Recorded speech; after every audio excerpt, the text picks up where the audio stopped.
Bonjour à tous, bienvenue une fois de plus sur Foot Passion TV. Merci une fois de plus de suivre mes vidéos. Aujourd'hui, nous allons parler du Mercato. Le Mercato 2022 bat son plein. Cet été, nous avons beaucoup de départs, beaucoup d'arrivées aussi. Je vais commencer déjà par le potentiel départ de Jules Koundé. Vous savez que peut-être il risque de partir à Chelsea, mais il y a Barcelone qui est intéressé. Barcelone est quasi sûr d'avoir les services de Jules Koundé. On peut aussi parler du potentiel départ de Lewandowski qui a bien fonctionné avec les matchs amicaux. Comme vous avez vu, les matchs amicaux en ce moment battent leur plein. Donc voilà, dites-moi ce que vous pensez des débuts de Lewandowski à Barcelone. Franck Kessié qui a fait ses débuts avec le FC Barcelone, je pense que c'est un très bon transfert. Dites-moi ce que vous pensez de ce transfert aussi. Il y a eu un match amical aussi très intéressant entre le Bayern et Manchester City.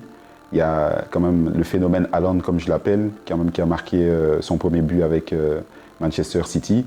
Est-ce que vous pensez que c'est une prémonition? Est-ce que vous pensez que c'est un but qui annonce une carrière énorme de Haaland à Manchester City?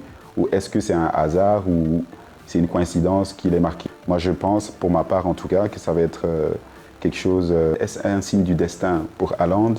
Est-ce que Manchester City lui réserve un grand avenir du côté de ce club? Ou c'est un hasard qui fait qu'il a marqué à son premier match contre quand même le Bayern? Donc voilà, pour rebondir après sur les questions de transfert et de nouvelles équipes, vous savez bien que Sadio Mané maintenant est au Bayern. Il était absent à ce match parce qu'il a reçu le Ballon d'Or africain 2022. Qu'est-ce que vous pensez des prestations de Sadio Mané? Est-ce qu'il peut être titulaire potentiel au Ballon d'Or aussi? J'ai parlé de Benzema la dernière fois.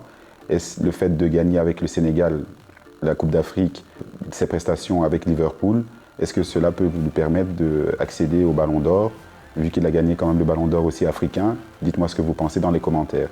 Maintenant, nous allons parler aussi du PSG, comme d'habitude. Le PSG annonce aussi quelques surprises avec des départs. On a potentiellement le départ de Paredes qui pourrait partir. On a aussi Wijnaldum qui risque de partir vers l'AS Roma. Vous avez aussi Neymar qui a voulu partir un moment, je pense, mais les dirigeants n'étaient pas trop d'accord. Où je pense que Neymar aussi a montré son intérêt de vouloir rester au PSG parce que je crois que c'est un club qu'il admire et je pense qu'avec tout ce qu'il a déjà prouvé avec Barcelone, etc., il n'est pas vraiment intéressé à partir et faire n'importe quoi dans n'importe quel club à n'importe quel prix.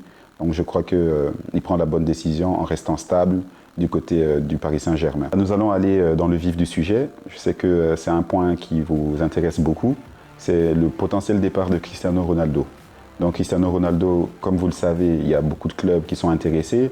Son avenir du côté de Manchester est quand même en pointillé. Il y a le PSG qui a montré son intérêt, il y a Chelsea également qui a montré son grand intérêt pour Cristiano Ronaldo. Il y a des rumeurs qu'il annonçait aussi au sein du Real Madrid. Je ne pense pas qu'il va partir au Real Madrid, mais il y a quelque chose qui se trame en ce moment. Il paraîtrait que l'Atlético serait très proche d'accueillir Ronaldo cet été. Maintenant, nous ne savons pas encore à ce moment-là est-ce que ces rumeurs sont fondées, mais il y a de grandes chances apparemment qu'il puisse rejoindre l'Atlético de Madrid. Qu'est-ce que vous pensez de ce départ? Ce serait peut-être une trahison pour les supporters de Madrid. Ce serait peut-être aussi un rebondissement de carrière en se disant « j'ai été à Madrid, je reviens encore à Madrid et j'essaie de prouver autrement avec un autre club ». Qu'est-ce que vous pensez peut-être de ce potentiel départ de Cristiano Ronaldo? Pour ma part, je trouve que voilà, il n'a rien à prouver. C'est un grand monsieur du foot. Quelle que soit la décision qu'il prendra, il aura toujours du soutien du côté de ses supporters. Donc dites-moi ce que vous pensez dans les commentaires par rapport à ce départ qui fait beaucoup de bruit. En tout cas, quelle que soit l'issue de cette décision, on peut dire que Cristiano Ronaldo, c'est un grand bosseur. Comme vous le savez, sa carrière a été faite sur la base de beaucoup de travail, beaucoup d'ambition, pas de repos. Il ne s'est jamais reposé sur ses lauriers en disant « j'ai atteint ces objectifs et tel objectif et donc j'arrête de travailler ». C'est un grand travailleur.